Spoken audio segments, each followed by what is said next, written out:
रीति पाठक जो 2 बार से सीधी की सांसद हैं, लगातार जीतती रही हैं, तेज तर्रार हैं, उनकी अपनी एक पकड़ है, पहुंच है। और जैसा कि विंध्य में जिसका जिक्र कर रहा था, विंध्य में 3 जातियों के समीकरण चलते हैं, ब्राह्मण, ठाकुर यानी कि ब्राह्मण, क्षत्रिय और ओबीसी।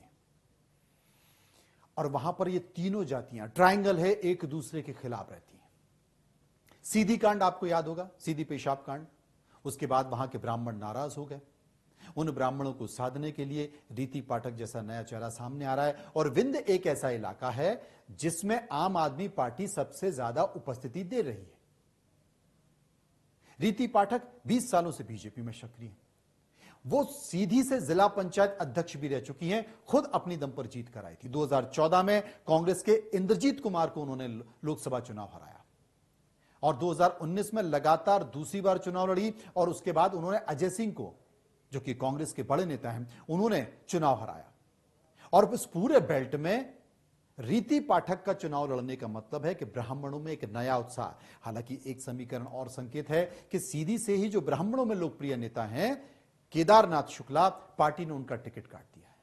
क्योंकि जो सीधी पेशाब कांड था उनमें उनकी भूमिका, उनके समर्थकों की जो स्थिति है। लेकिन अब सबसे बड़ा सवाल है कि क्या केदार शुक्ला रीति पाठक का विरोध करेंगे? क्योंकि कहीं ना कहीं राजनीतिक अदावत भी है दोनों के बीच में, वर्चस्व की लड़ाई होती है ना, राजनीतिक में स्वाभाविक होती है। रीति पाठक नई नेता है, केदार शुक्ला पुराने नेता है, 6 बार से सांसद हैं। उनका टिकट कट गया, पार्टी कैसे संभालेगी, कैसे करेगी? लेकिन रीति पाठक को इस बात की चिंता नहीं है, वो अपना चुनाव अभियान शुरू कर चुकी है।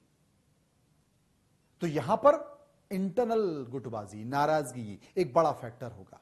लेकिन उन सब के बावजूद भी पूरे विंध्य में ब्राह्मण नेता के तौर पर, क्योंकि ब्राह्मण नाराज हैं, आपको याद होगा हाल ही में राजेंद्र शुक्ला को ब्राह्मणों की नाराजगी के कारण पार्टी ने मंत्रिमंडल में शामिल किया है, जब सिर्फ 3 मंत्री बने थे।